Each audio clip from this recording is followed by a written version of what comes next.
Alright, welcome to APDesign Digital Tools. We're going to cover now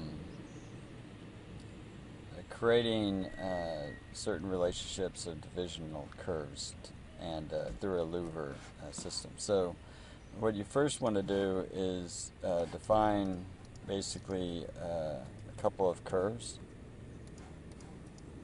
on the screen. And we're going to act like these are kind of two edges that we want to build a louver system through. So now we have two. You can of course edit these as needed.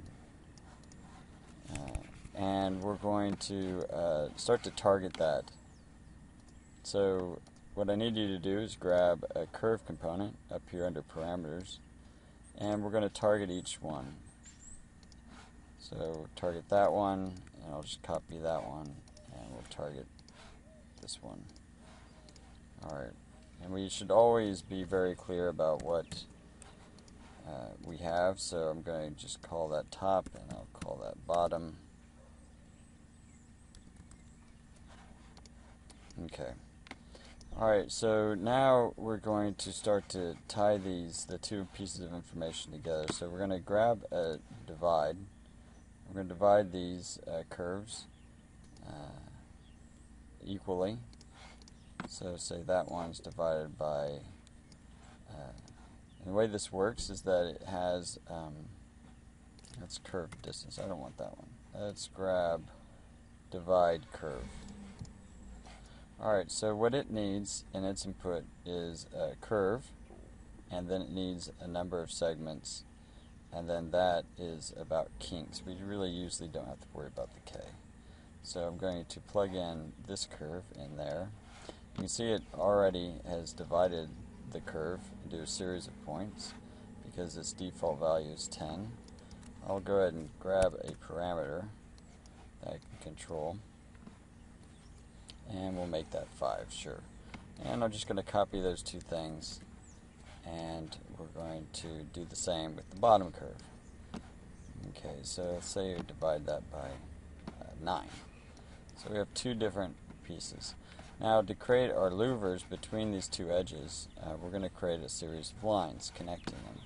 So if under curve we look at primitives and we find this line 2 point, we grab that, and we're going to then plug that in there and this in there, and we'll see that it's already attempting to kind of tie each one together. Now the weird thing is that I must have built these in kind of opposite directions. And if you've ever messed with lofting in Rhino very much, you'll see that sometimes things get twisted because of the way that you built the curves is kind of opposite of the other curves. So I can simply go ahead and flip this, and so now we got a kind of better relationship. Or I could even do that here in Grasshopper. I could type in and find the flip curve, and I would do it this way. And now we got the right relationship. It's usually best to go ahead and fix it in Rhino, save some components. So I'll just go ahead and do it in Rhino. But it is also good to know that you can do that in Grasshopper, because there's occasionally where you can't really just flip it in Rhino very easily. Okay, so we'll see that we have a couple things going on. At the beginning, we're connecting just right, and then suddenly things get off. Well, that's because we have a larger set of points with this curve than we do on that curve.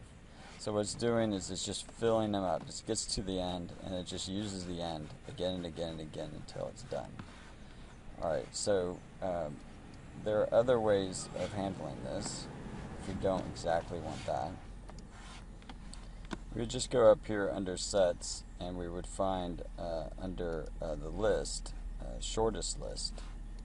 So what it's going to do is I'm going to plug in into the A, this set of points, and into the B, that set of points.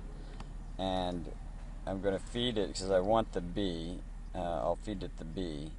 And what it does is it finds basically which one of these lists is shorter, I'm just going to use that set of information. So it's going to stop when it runs out on this top list, the shortest list.